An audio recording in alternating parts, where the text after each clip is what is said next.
Hello दोस्तों, कैसे हैं आप लोग। आशा करता हूं आप सभी लोग अच्छे होंगे। आपका हमारे YouTube channel I love farming में स्वागत है। दोस्तों, मैं विकास राज आपको कुछ महत्वपूर्ण जानकारी दूंगा। जानने के लिए हमारे चैनल पर बने रहिए। दोस्तों, जैसे कि आप देख सकते हैं, ये है तरुण भैया का खेत। चूँकि अब शाम हो गई है, इनका खेत नज़दीक में ही है, तो मैं यहाँ पर ये वीडियो शूट कर रहा हूँ। आगे नहीं जा पाया हूँ मैं। दोस्तों, जैसा कि मैंने आपको पहले भी बताया था कि गैर बासमती चावलों के निर्यात पर प्रतिबंध लग गया है और ये प्रतिबंध लगने के बाद 4,000 रुपये प्रति टन के हिसाब से गिरावट आई है चावलों की कीमत में। 20 जुलाई को चावल के निर्यात पर प्रतिबंध लगने के बाद इसकी कीमतें प्रति टन 32,000 से गिरकर प्रति टन में गिरकर 28,000 रुपये हो गई है। चूँकि धान की बुआई में देरी हो गई थी, इसलिए पंजाब और हरियाणा जैसे प्रमुख चावल उत्पादक प्रदेशों में बाढ़ से हुए फसल नुकसान के चलते गैर बासमती सफ़ेद चावल के निर्यात पर यह प्रतिबंध लगाया गया था। फिलहाल सरकार का अनाज भंडार 6 साल के निचले स्तर पर पहुंच गया है। साथ ही राशन की दुकानों के माध्यम से गरीबों को गेहूं के बजाय चावल की आपूर्ति की जा रही है। इसके चलते भी चावल के स्टॉक पर दबाव पड़ा है। व्यापार विशेषज्ञों का मानना है, मौजूदा स्थिति में उबले हुए चावल के निर्यात पर दबाव बढ़ने की संभावना है, जिसके फलस्वरूप क्या होगा, कुछ दिनों में इसके आपूर्ति पर प्रतिबंध या इसके निर्यात शुल्क लगाया जा सकता है। सफ़ेद चावल के निर्यात पर प्रतिबंध का असर अन्य खाद्यान्न कीमतों पर भी हो रहा है। गेहूं की कीमत में 10% और मक्के की कीमतों में लगभग 5% की वृद्धि हुई है। दोस्तों, मेरे किसान भाइयों, मैं आपको एक खबर और देना चाहता हूं।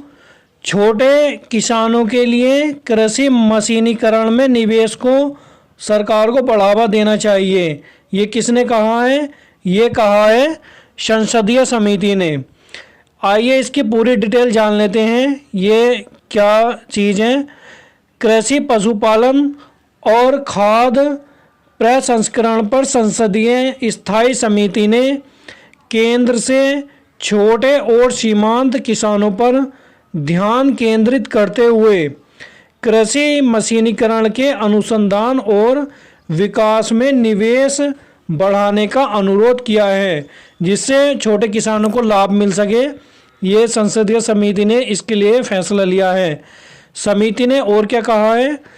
कृषि मशीनीकरण देश में कृषि उत्पादन और उत्पादकता बढ़ाने में महत्वपूर्ण भूमिका निभाता है, जिससे किसानों की आय भी बढ़ेगी।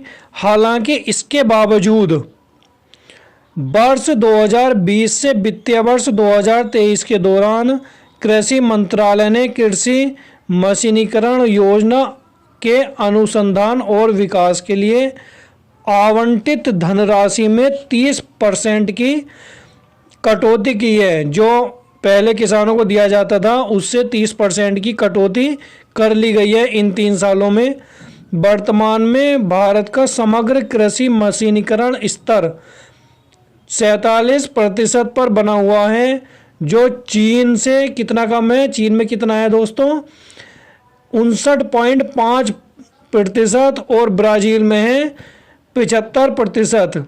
जैसे अन्य विकासशील देशों की तुलना में काफ़ी कम है। ये भी विकासशील देश हैं और हमारा ये भारत, इंडिया भी विकासशील देश हैं, परंतु इसमें इतना कम है। समिति ने कृषि मंत्रालय को सुझाव दिया है कि देश के कृषि मशीनीकरण स्तर को 75% तक बढ़ाने का लक्ष्य तय किया जाए और जल्द से जल्द उसे बढ़ाने की उसे हासिल करने की कोशिश की जाए। ये समिति ने मांग की है कि जैसे और देशों में बढ़ा हुआ है, यहाँ भी 47 से बढ़कर 75% तक हो जाना चाहिए। ये आपकी क्या राय है इस बारे में दोस्तों, मुझे आप कमेंट करके बता सकते हैं। समिति की रिपोर्ट में कृषि मशीनीकरण के कई लाभों पर प्रकाश डाला गया है, जैसे जिसमें बीज की बचत 15 से 20%, उर्वरकों की बचत 15 से 20%, बेहतर अंकुरण दर 7 से 25%, समय की बचत 20 से 30%, खरपतवार नियंत्रण 20 से 40%, श्रम की कमी 20 से 30%, फसल सघनता में वृद्धि 5 से 20%, और फसल की पैदावार में बढ़ोतरी कितनी होगी, 13 से 23% शामिल है। कृषि मंत्रालय कृषि यंत्रीकरण पर उप मिशन के तहत छोटे और सीमांत किसानों को क्या दिया जाना चाहिए? Tractor, power tiller, combine harvester, rotavator और चावल ट्रांसप्लांटर जैसे आवश्यक कृषि मशीनरी की खरीद के लिए उपकरण लागत का लगभग 40 से 50% सब्सिडी प्रदान करता है। इस योजना के तहत 2014-2015 के बाद से अब तक 5,377.7 करोड़ रुपए कुल व्यय के साथ 1424 179 मशीनें वितरित की गई हैं।